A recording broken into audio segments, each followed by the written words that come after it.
me on X. Okay. Welcome to the Mrs. R Relevant Daily Draft Podcast. It's our second podcast today on Friday night, joined by JT and Scott. Scott, it's your, I believe, second podcast with us this draft cycle. You've been on the channel numerous times. Yeah. Thank you so much for coming back. Absolutely, man. And JT, I think you participated in Epic Mock 25. I don't know that you had ever podcasted with us, but you've been in our group chat for a while. It is really good to see you on camera. How are you today? I'm good. It's going to be nice to get a word in edgewise tonight. I feel like that group chat moves a mile a minute. Yeah. It is a busy group chat. It's funny because I started it as a way to keep in touch with podcasters. And then people just said, well, we just want to add in more people just to talk draft, even if they don't podcast. So it has definitely grown and taken on a life of its own. That's kind of how I am in that chat, to be honest with you. I just kind of add my 2 cents here and there. I do need to podcast a little bit more, but it's coming. I promise. Yep. So, Scott, you want to show everybody your Angry Runner shirt? Oh, yeah. Cordero Patterson, Angry Runs. I believe if you're going to be running the ball in the NFL, you need to be running the ball and be willing to drop your head and knock a linebacker on his ass. Because otherwise, what are you doing? Fight for those extra yards. Otherwise, you're just not worth my time as an evaluator. Yeah, so we're here today to talk about the running back class. And I gave Scott and JT the running back watch list from the draft professors. And they each used whatever criteria that they use. And they went through parts of what I think that list may have had 48 running backs on it. So it's so tough to get to everybody. We're going to talk about the players that you like, maybe, who you watched, if you guys have questions for each other. Just kind of have fun talking about as many running backs in the running back class as we can. Scott, I'll start with you. What of the running backs that you watched, who did you like the best? I'm going to sound pretty generic here, but I do really like Jadarian Price out of Notre Dame. I think he's a very, very good all-around runner. He fights for the yards. My biggest thing with a running back always comes from vision and balance. And he's a guy who keeps his shoulder pads square to the ground. He finds the hole. I tend to kind of push more towards zone style backs too. And Price has a lot of traits that you like with zone style backs. He may not be the biggest dude, but he's still got an NFL solid size, 5'10", 206. I don't try to reinvent the wheel here. I'm not saying he's Bijan Robinson or, McCaffrey or, God, why am I spacing out on pro backs? Derrick Henry. Derrick Henry. He's not like Derrick Henry or Robinson or McCaffrey or Barkley. He's not one of those guys. But he's like that solid second to third round guy that you draft, and he gets you 1,000 yards for 5 straight years. And you've got a good, solid run game because you've got a talented, solid running back there. I'd like to see more from him in the passing game, but I feel like that's going to come with more snaps. And JT, how about you? For all the running backs that you watch, who did you like the best? I think the one that surprised me the most, who I really enjoyed watching, was last year he was with Utah State, and this year he's transferring to South Carolina, Rahsul Faison. And I know he's not technically cleared to play yet. He's only cleared to practice. There's an eligibility issue with his 5 years of college being up. But this was one of the last guys I watched, and I really, really liked him.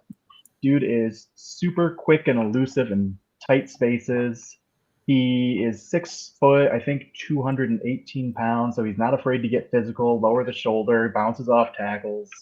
He's got enough speed to be dangerous. I mean, watching him, I saw very similar prototype to Alvin Kamara, and not that I'm saying he's going to be Alvin Kamara, but this is a player who you draft him as a backup running back, a number 2, and he's going to do everything for you.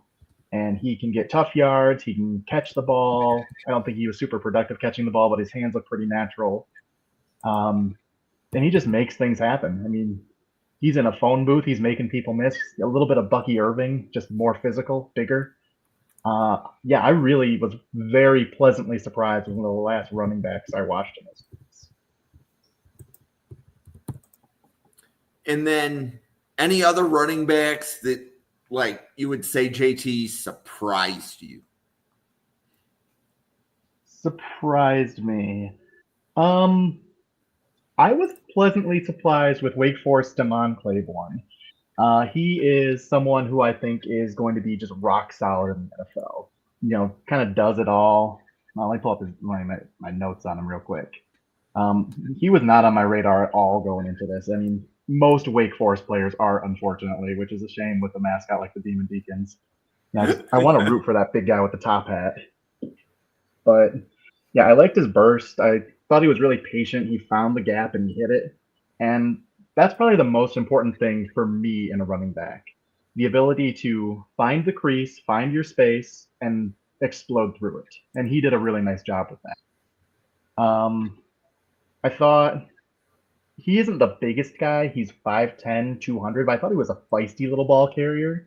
He's not afraid to get physical. I mean, he's not, Sean Alexander or name your favorite power back, but, he's going to fight for what's there.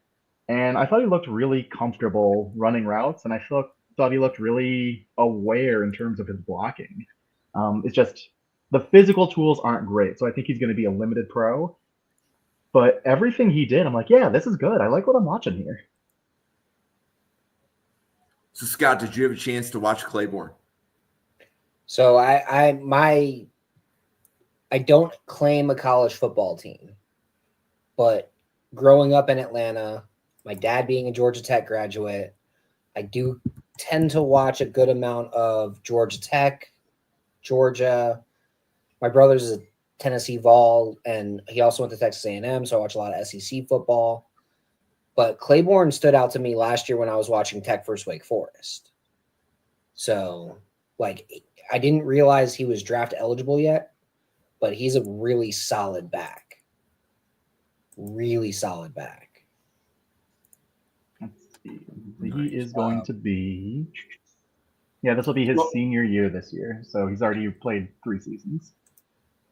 Yeah, no, I'm saying before we got the list, I didn't realize he was draft eligible yet.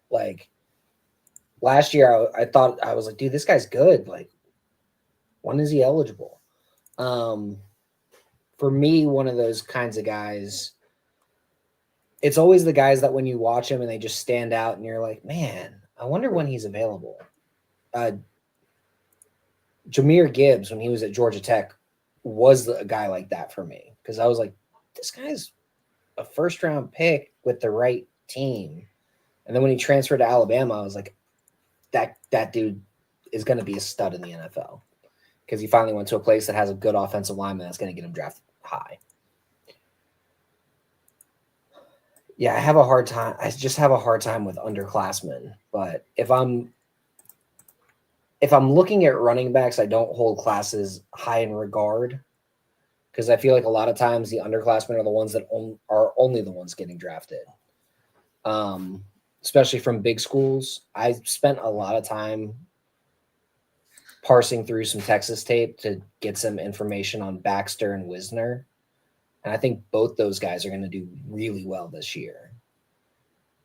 Which one do you like more? Of the 2 Texas running backs, who do you like more from an NFL perspective and why, Scott? This is going to sound stupid because I'm looking at blocking ability for a running back, but in the NFL, you have to be able to pass block. And CJ Baxter is Ole all day, where Wisner looks like he's willing to at least try to block and get in the face of the oncoming blitzers. So Wisner is going to impact a lot more early in the NFL. Now, Baxter, if he can, it's all about willingness with a running back to block. You don't even have to be good. You just got to get in the way and take on a guy sprinting right at you. So I don't know. I think Wisner has more of that all-around ability that you are looking for in the NFL. Yeah. So JT, how about you? If you had to pick between the two Texas running backs, which one do you did you have a chance to watch both? I did. And Baxter, he's coming off a pretty serious injury this year, isn't he? I'm pretty sure it wasn't just an ACL, though. It was like an ACL and an MCL. Yeah. So I've enjoyed watching him carry the ball more, but I really want to see how he responds and how he looks this year coming off that injury. I'm sure he'll be back up to speed, but he's just one of those things where, he only has freshman tape pretty much, and I want to see him in a more, prominent role. But I'd agree with Wisner. I think he's very well-rounded, very balanced. I think he's going to be, a rock-solid backup. Similar to Claiborne. I like Claiborne better, but I think Wisner's kind of the same mold, same prototype. He just kind of does everything fairly well. His tools are okay. They're good. They're not great, but, he's got decent vision. I think he's a factor in the passing game. And not, a huge factor, but he can do all the things you need a running back to do. He can block it. He can be a check down guy. He can do all the essentials to be a factor. And, like Scott said, if you can't block in the NFL, I don't care how good a pass catcher you are. I don't want you on the field because my quarterback is more valuable than anything a running back's going to bring as a pass catcher. Well, and the beauty of Texas running backs is they have arguably the best running back coach that they could get in the entire college football. Like, I would bring him up on an NFL staff tomorrow if I was an NFL head coach and be like, listen, give me Tashard Choice. He's going to coach my running backs. He's going to maximize every single bit I can get out of him. Because Roschon Johnson drafted, Bijan Robinson drafted. You keep adding to his lists. Pretty sure Texas had a couple backs this past year get drafted. And then they're going to have Wisner and Baxter both get drafted. Now, are they going to go high? Does that even matter? I'm trying to think of the kid that went to Dallas. It was Brashard. No, Jayden Blue. Jayden Blue's going to start in Dallas. I put money on it that Jayden Blue is going to start in Dallas. And not only is he going to start, he's going to go for over 1,000 yards as a rookie. He is a all-around threat. Now, is that all 1,000 going on the ground? Probably not, but he's going to be an all-around threat and be a really, really good fit. So, JT, I'm looking at your graphic, and I'll share it on the podcast here in a minute. Scott, I have a question. Did you have a chance to watch Roydell Williams from Florida State? I did. What do you think of Roydell Williams as a draft prospect?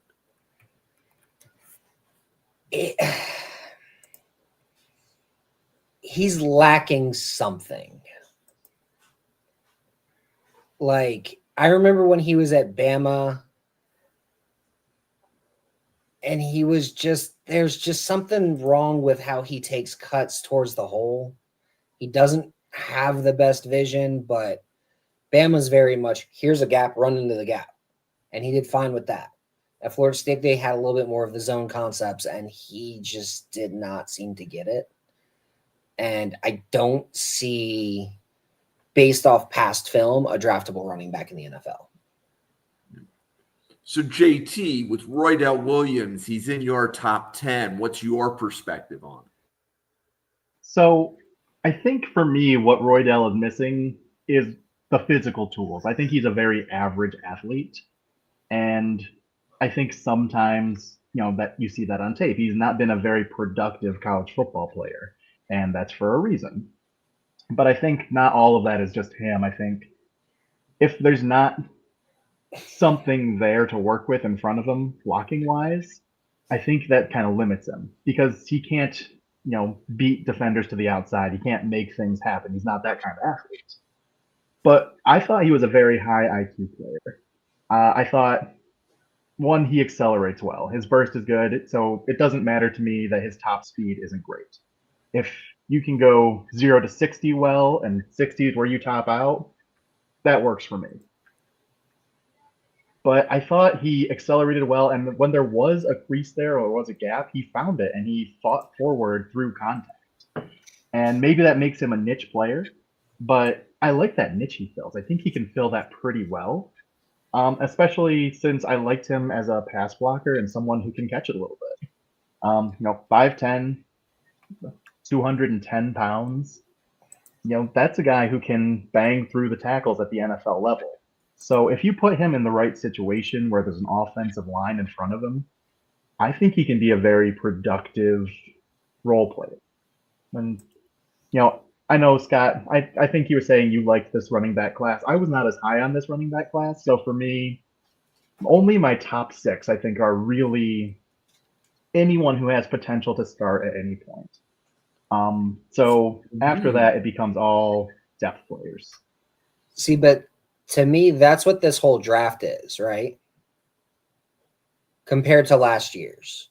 But last year was also the largest pool of talent we could have ever had because of all the COVID stuff, because of all the extra red shirts people were given, because of all the transfer stuff, all the complications and everything. You had 7, 8-year guys in college like Tyler Shaw or Shuck or whatever his name is.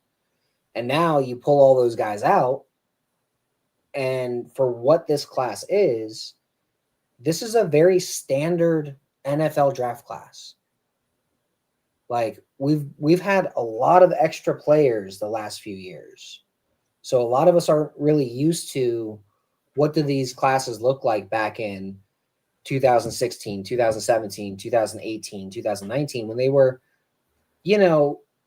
pretty top heavy, some solid guys in the 3rd, 4th round, and then a bunch of camp bodies, right?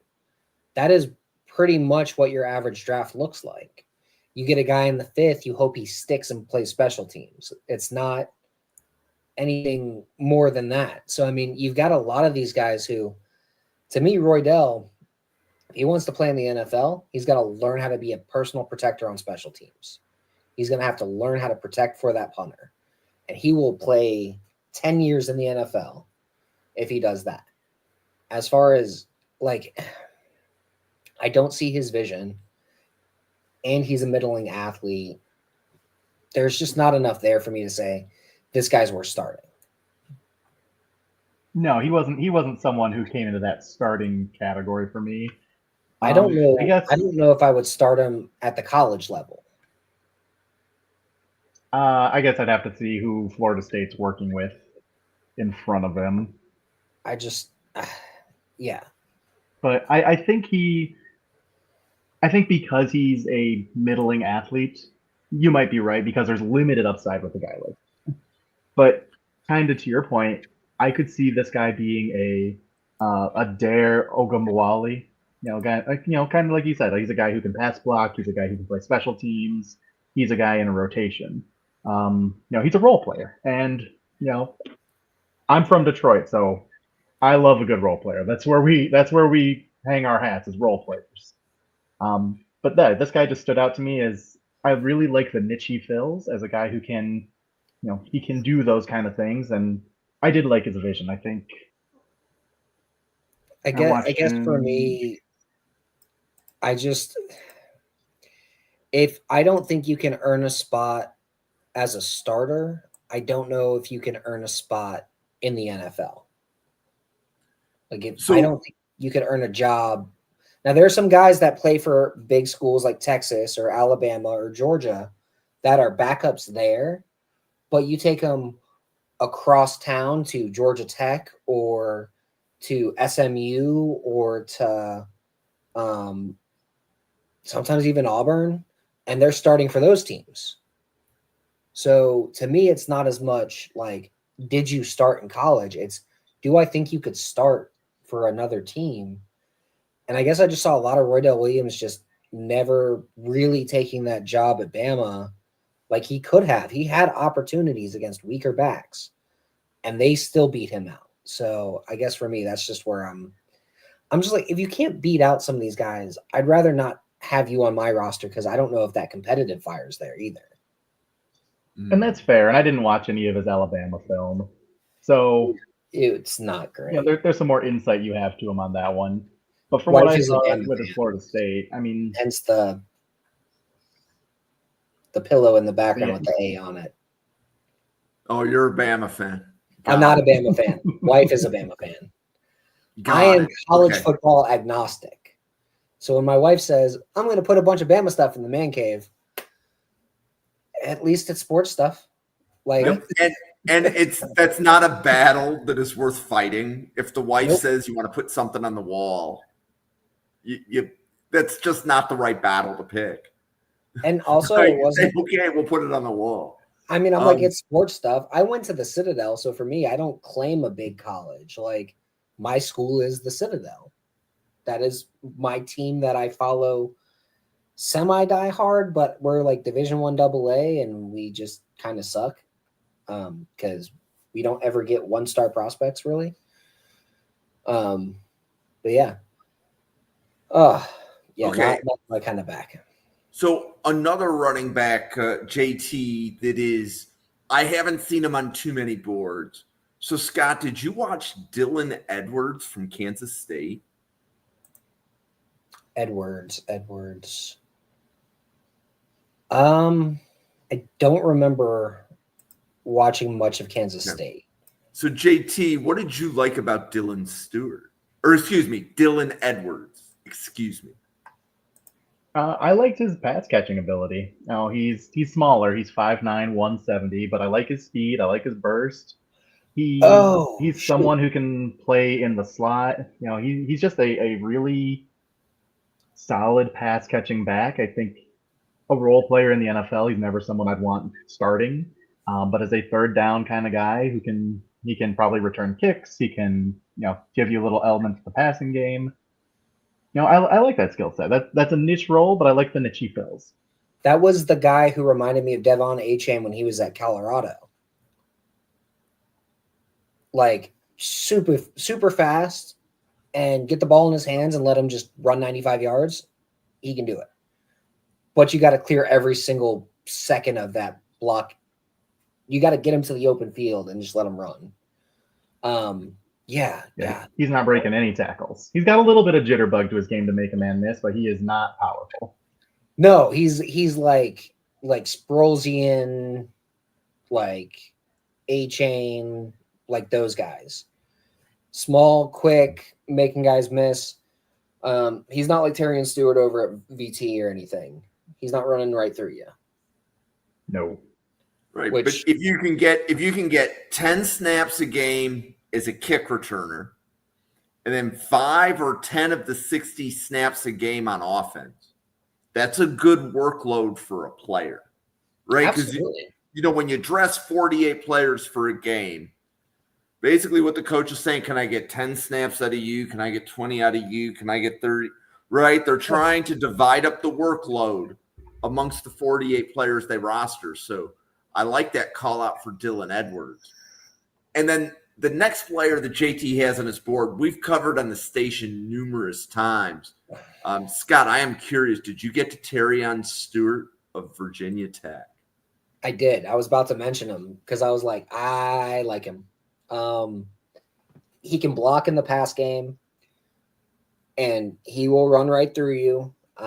Very Samaj Pirine kind of guy from what I saw. Like Samaj Pirine at Oklahoma, not Samaj Pirine as a pro. Where he was actually like running through people, breaking tackles, knocking people off, somehow doing that for 75 yards on a couple runs. And he was at Bowling Green, so it was all out of action. But I would take Terian Stewart. I want to see how he does at VT, because if you can get the same kind of results he got at Bowling Green at VT, and then also get in. I mean, this guy's not catching the ball at the backfield, but see if you can get him 10 catches this year and hope he gets 50 yards on those. Again, that's a Michael Turner-y type back at his peak, right?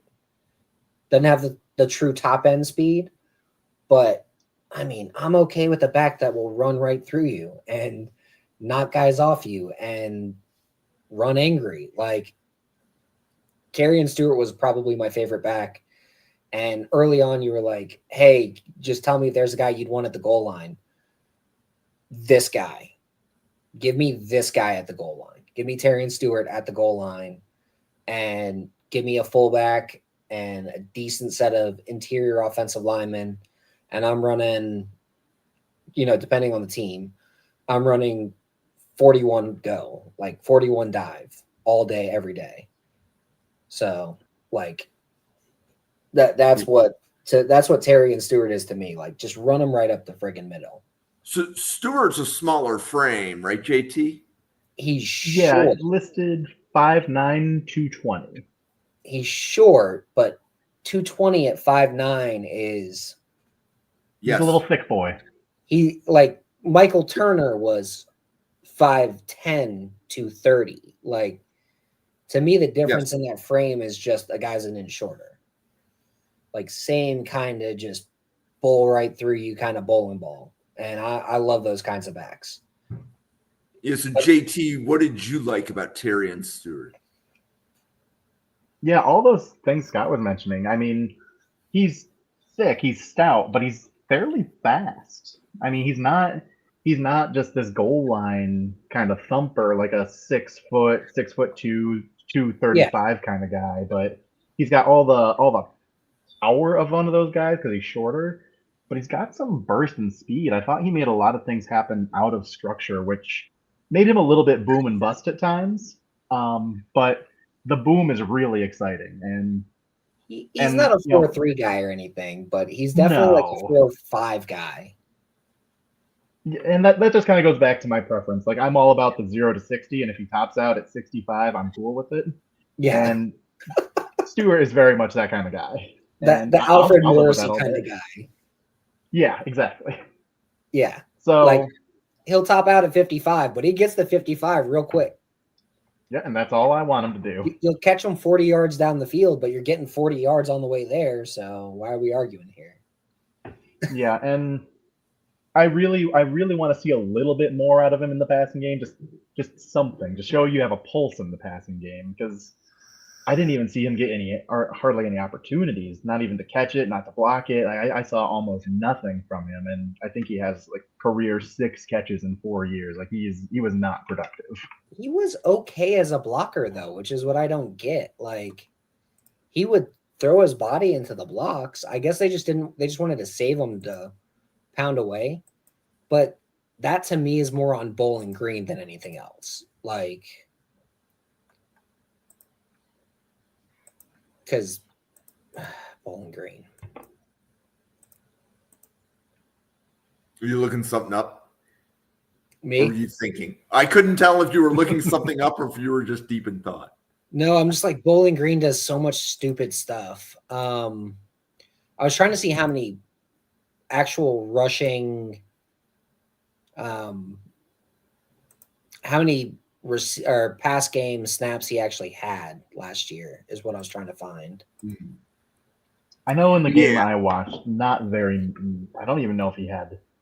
So he had 49 pass snaps, 15 pass blocking snaps.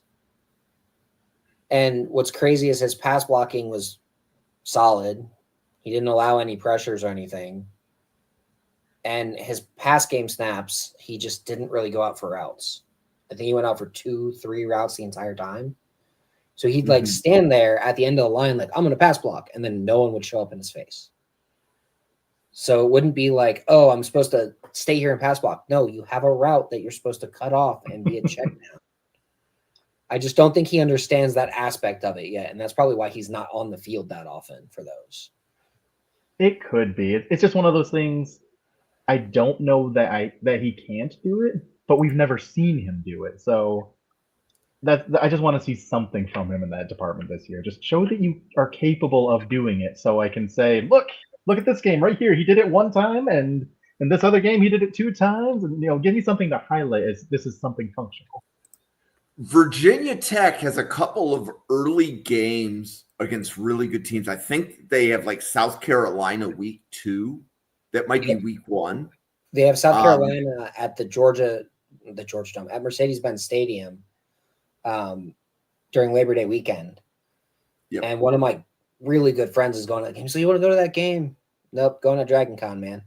But yeah. So I think we'll be able to see Stewart at a higher level of competition really early. I think within 3 to 4 weeks of the season, where we see Virginia Tech and specifically Terrion Stewart playing against a higher level of competition, that we would know better. We would know more about him as a prospect. South Carolina and Vandy are their first 2 games, and don't sleep on Vandy. Vandy's a solid team, solid defense. So, I'll never sleep on Vandy. Love Vandy. And then, JT, you had one other player on your board that I'm going to cherry pick because I haven't heard too many people talking about him. Scott, did you watch Dante Dowdell from Kentucky? I've seen him play. What are your initial thoughts of him as an NFL prospect? Didn't he used to play over at Oregon for a little bit? I think he did Oregon, then Nebraska, yeah. Yeah, okay. So I've seen him play. I saw him play at Nebraska. He runs high is kind of my first thought. He runs like standing up a little bit taller. He is a taller back, but honestly, he kind of reminds me of like Cordero Patterson as a runner. Like he's got that burst and he can get those big plays, but he tries to run through people and he can do it. I just don't think I'm not super high on him, but I want to see what he does with Kentucky.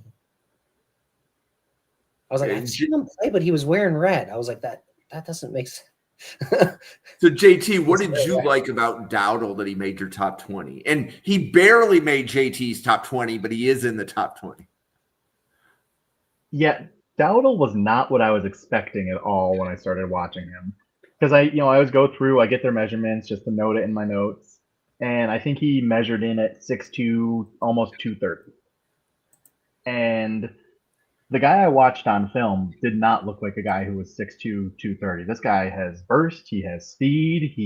The dude can move like shockingly well at his size. Like this is not the player I was expecting at all. But kind of on the flip side of that, I don't think he really played to his size in terms of physicality. I thought, I really like a good power back, a little good, smack you in the face back, an angry run kind of back. And now I was excited to watch this guy because his measurements told me that's who this guy's going to be. And he wasn't as much as I was hoping. And I think that's to Scott's point. He runs high and, 6'2". Yeah. I think there's a lot of legs there to hit. Mm-hmm. More than it is a attitude issue. Like it's a because he puts the shoulder down. He tries to, but when you're high cut and it's hard to get lower than someone who's 5'10". This is why even running backs need to go to wrestling class. You got to understand leverage and balance and center of gravity. And the only place I learned that was wrestling. Not didn't learn that playing football, didn't learn that playing basketball, learned that with wrestling. You get low, you keep your center of gravity low, you keep your center of gravity over your feet as best you can. You lose your center of gravity, you're falling over. And that's, again, he runs high. And if you run high and you're 6'2", it's a massive target to hit. And, but he had the attitude, he tried to do it. And again, when I'm picking up prospects, I don't look at, sorry, there's a fly that I just caught in my hand.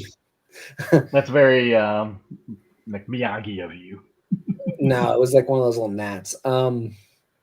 But sorry, I'm big on effort. If you show you want to run through somebody, I will boost you up a couple spots on my board versus somebody who has run through somebody, but didn't look like they were trying to. They were just like running.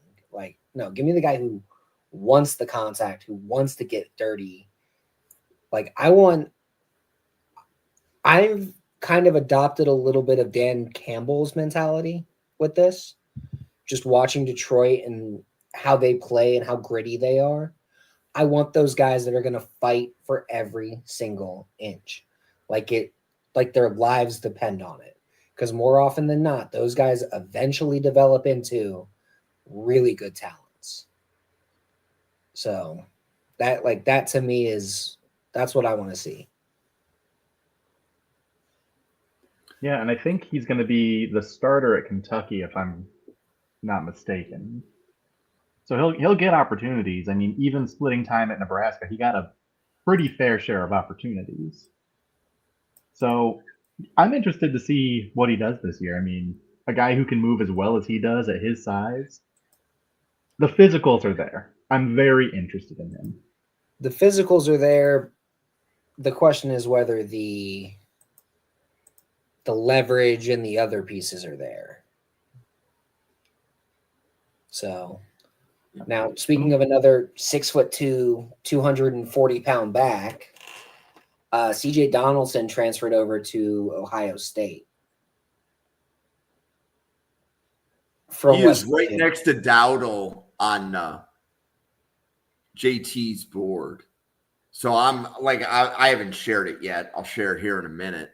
What were your thoughts on his leverage compared to Dowdell? Let me pull him up here. See, I have right here in my notes, can run 2 upright at times. So he's another guy that struggles with leverage. Again, I thought he was more effective in terms of breaking tackles, more powerful in terms of breaking tackles, but maybe that's because he's got 10 pounds on Dowdell. But it's hard to make a living like that in the NFL when you're 6'2" and you're a big target to hit.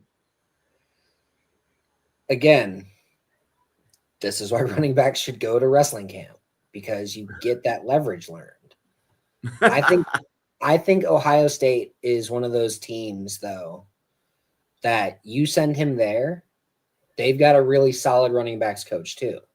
They've got a really great offensive coordinator, an offensive just group there.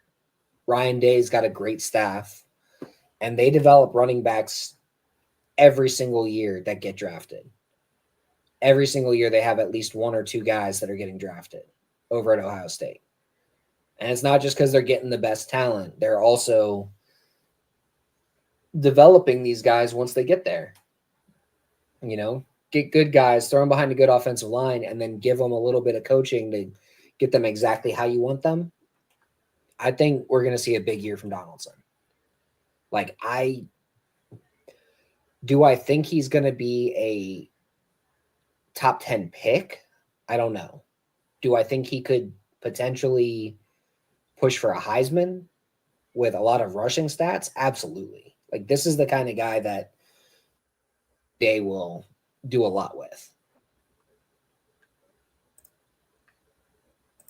Yeah, so, JT, if you had to pick a running back where your team really needs a third down specialist, who's your favorite guy to put in on third down here, and why are you picking that guy? There's a couple of guys. Let me go through them.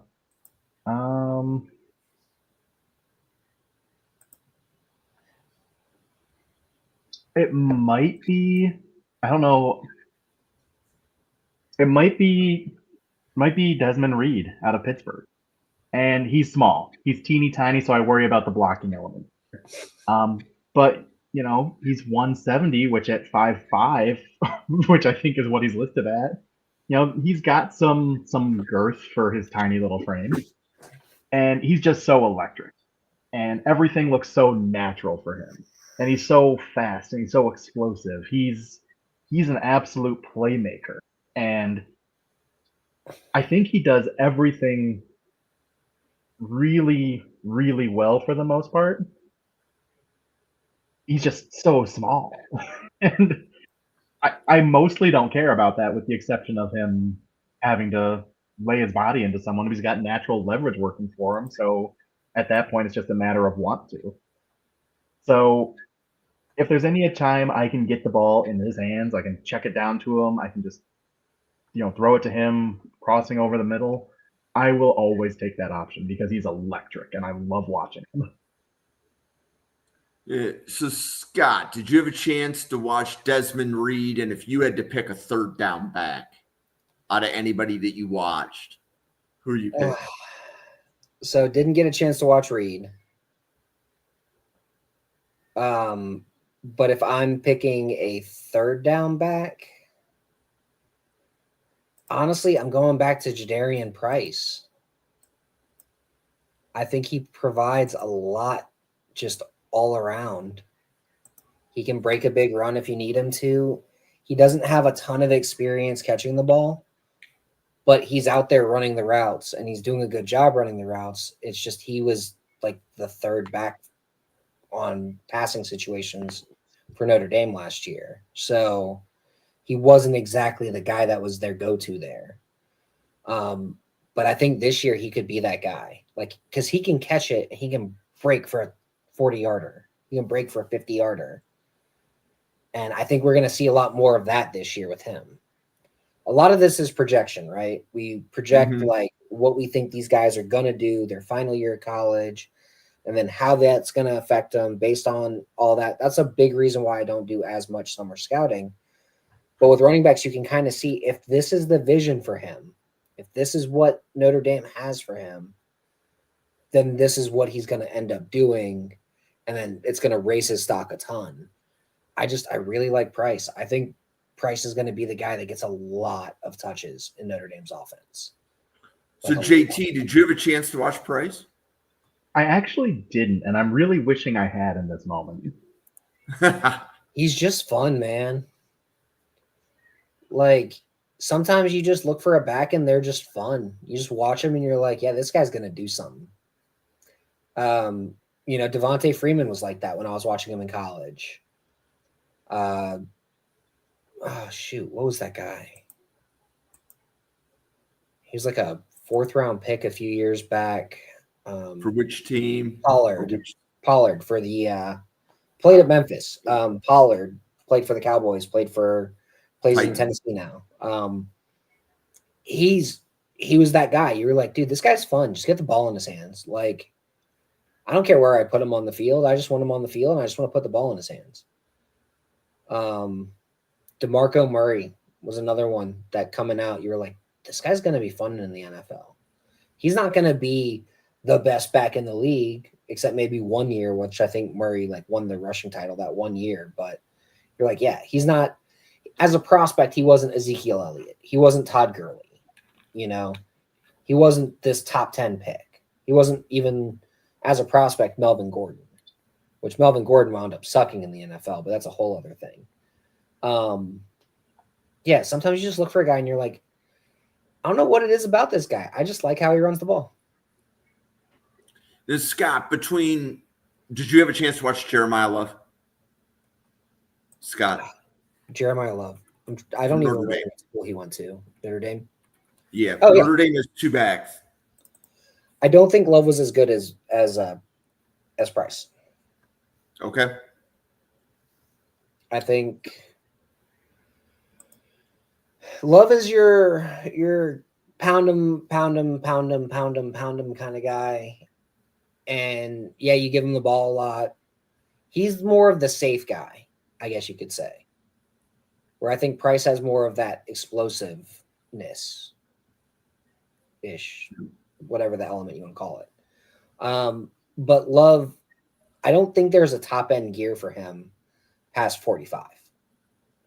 Right? You're talking 0 to 60. I think his is 45. Like, he's gonna rumble, stumble, get some yardage, but he's not breaking a 70-yarder unless you really, really get lucky. And I know he has a 98-yard run, and I'll have people in the comments like, oh, he had a 98-yard run. The blocking was absolutely perfect on that run. Like, you're not running 98 yards without absolutely perfect blocking in the first place, but it was the whole way downfield, third level, there was blocking on safeties. Like, wide receivers chipping on safeties and knocking them out to play. Like, he had all data on that. So, Scott, were there any other running backs that you watched and you really liked, but you haven't had a chance to talk about yet? I don't know why his name keeps standing out to me, but I really liked Alston from Auburn. Even though he didn't get a ton of carries, like when he was in, he was making an impact. He was like, I don't know. I see there's potential there, right? I see it's one of those guys you want to give him a bunch of carries. You want to see more from him. And every time I'd see him get like 3 or 4 carries in a game, I'd be like, all right, awesome. Where's the other carries? Where's the rest of his game film? But he's a senior now. And he's that same kind of build that I love, which is that 5'8" to 5'10", 210 to 225 kind of back. He's 5'9", 215.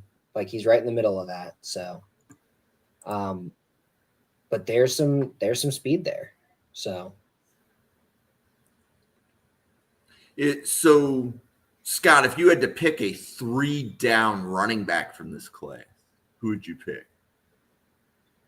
Again, Jadarian Price. Jadarian Price. Do you have a second choice out of everybody that you watch? Oh. Stewart. It's going to be playing at Virginia Tech. Yeah. Just kind of like a Tyler Algier-ish type of guy. Again, maybe he's not going to give you a ton in the passing game, but if you can get a good quick screen to him and set up a couple blocks and he goes for 25, you're good. JT, how about you? Who's the best 3-down back that you watch? You know, it might be Faison. That old man of a running back. I really thought he was so incredibly well-rounded. And, you know, he's going to be 26 when he's drafted, but if you just draft him and take him for that one contract, I don't think any team would regret that because he does it all. He's powerful. He's elusive. I think he's a really, really good player. I mean, he went to high school with me. No, I'm just kidding. I don't know if I could pass for 26 anymore, but no, Faison's old for a back. Like, super old. Like, and the thing is, running backs fall off a cliff at 27, 28 now. So if he's coming in at 26, like, you're giving him that 6th, 7th round contract. He's making his couple $1 million. He's running a little bit, and then you're done. Like, oh yeah, you just draft him, you run him into the ground, and you let him walk. This is a late round role player, and I think he's going to outperform his contract, but he will not get a second one. Not from me. You might give him a second one just as like a thank you, like a 1 year $5 millionaire, like a 1 year $5 million guaranteed. You're playing special teams all the time, and you're getting 8 carries. Like, that's your year. I mean, 31-year-old running backs get contracts sometimes. I mean, you can get that. Yeah. I mean, Cordero Patterson got $2 million a couple of times at 31. Like, I don't even know if that's an exaggeration. He might be 31 when he signs a second contract. He is old as dirt in terms of drafting. I mean, yeah, like, I'm not personally, so I don't always believe in age for a lot with positions, right? For me, running back, cornerback, and wide receiver, I heavily believe in age. I'm only drafting juniors. I'm only drafting underclassmen for those guys. But when you get to like quarterback, Matt Ryan was 23 when he played his first season as an NFL player. Like, I'm not going to sit here and be like, oh, yeah, 23, 24 is too old. I think Vita Vea was the same way. Came in 23 years old. I mean, it's not the same for every position. But like defensive tackles, right? Defensive tackles and offensive line, offensive line, fat boys, they can play longer. They can play later because their game's not predicated on speed. It's predicated on power. And power tends to increase as you get closer to 30 as opposed to decrease. That's right. Old man strength. Let's go. And endurance tends to increase as you get closer to 30 as opposed to being younger. So a big reason why offensive linemen tend to get better as they get older and as they get closer to 30 is because of just how biomechanics works. Like the basics of biomechanics. So fat boys, I'm okay with older fat boys. I'm okay with older edge defenders. I'm okay with older, even interior linebackers. But speed spots, except for maybe strong safety, free safety, but corners, wide receivers, running backs that are almost always predicated on being as fast as you can to get to that spot. Those spots, I've got to get younger, faster guys. And I'll rotate the crap out of them because I'm not as worried about endurance as I am that. Also, with defensive line edges, you're rotating those if you're a good coach. You're 2, 3, 4 deep at every position if you're a good coach. So, yeah, running back, though, I'm not drafting a 25-year-old running back. I'll give him a camp invite. If he can prove something on special teams, I'll keep him around. And then if I need the depth and he's solid enough to get a carry or two here and there, I'll throw him in. But a 25-year-old running back is not starting for me as a rookie. I'm not taking a guy in the second, third round at 25, even if he's the best running back in the class, because I also factor in he's a 25-year-old playing against 20-year-olds. He should be kicking their ass. I think the only situation where he might start with Dallas last year, who was their starter? Rico Dowdell? It has to be a pretty barren situation for a guy like that to come in and start. And that's most of Jayden Blue starting for them this year. Gosh, that's still not great. I think he'll be successful because I really like what they're building there, on the offensive line. But I don't think they know Jayden Blue is starting for them yet. But after reading all their camp reports and everything, they're like, yeah, Jayden Blue's killing it. Jayden Blue's he was the best back at Texas this past year. I feel like I guarantee you Jerry Jones does not even know Jayden Blue's on the roster. I don't think Jerry Jones is as deep into his roster as he used to be. I don't think he's the GM anymore. I think Steven is. Yeah. Jerry just wants the attention. Yeah, all day. Yep. But speaking of attention, why don't we pause for a quick second for some commercials? It's definitely been a while, Scott, since you have been on the channel. Do you want to let everybody know about your Substack and all of your other draft content? So I do a Substack, which I am still working on putting out this one article that I've been researching for a while. Basically how fat boys win championships. That's my big theory. Fat guys win championships. If you focus on the lines, you're going to win games. Simple enough. Get your quarterback, get your fat boys. The rest will fall in place when they fall in place. And then I also do a weekly podcast called What the Falcon, Home of the Brave with my buddy Tawee, talking about the Falcons, talking about the Braves, who play like dog shit right now. And we talk about those two teams every single week, Thursday nights normally. Yeah, follow me on those. Hit me up on Twitter. I've been calling it Twitter for 15 years. I'm not changing. Sorry, Jim. I'm good. I call it X-Twitter. Most of the time I just call it X-Twitter. So it's been Twitter for 15 years for me, so I'm just never changing what it's called. But yeah, just follow me on Twitter. My @'s there at the bottom at Karasik S. And yeah. JT, welcome to the station. Yeah, all my written work is at bucksreport.com.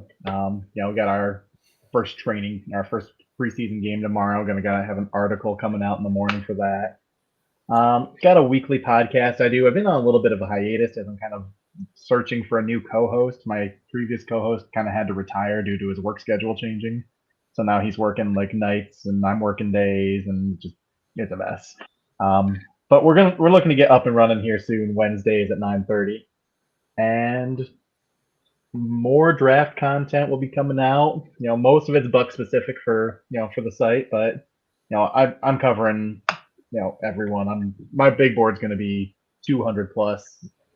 Not like it used to be when I was working for NFL Draft Geek writing over there, but I always try and get the full scope of the class, not just Buck specific. That's what I write about, but that's why I'm here, so I can talk beyond just that. So It is good to have you on the station, and JT should be a fixture on Friday nights for most of the rest of 2025. So he and I had been talking for a long time about coming on Fridays, and this is it's definitely his debut, but you should be seeing JT in this time slot moving forward as we cover the college football season and we start our draft prep in October. So the commercial I'm going to give is for the running back class. So what we're doing at Draft Professor is we've done several like top 20 running back watch list podcasts with several people, and we've collected at least 48 running backs. Starting in October, 8 running backs at a time, Thursday nights, 9 o'clock. They're going to take the running back class and break it down 8 at a time.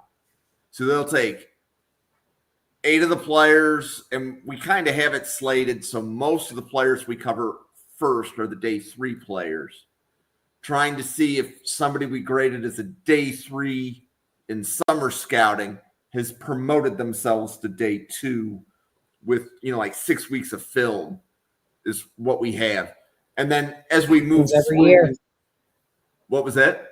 Happens every year. Yep. You get a bunch of guys who day 3 grade. Like I had a day 3 grade on Joe Burrow when he was a quarterback. When was it? 2019? Yep. And he was in the 2020 draft. I had a day 3 grade on Burrow. I didn't think Burrow was that good. He was barely even winning the starting job at LSU. And then 6 weeks in, you were like, damn, this guy's a gamer. This guy's killing it. Like, this guy's a national champion type quarterback. And then they went and won the national championship and he won number 1 overall. And you're like, yeah, you'll know real early on some of these guys who are just like, oh shit, that guy's really good.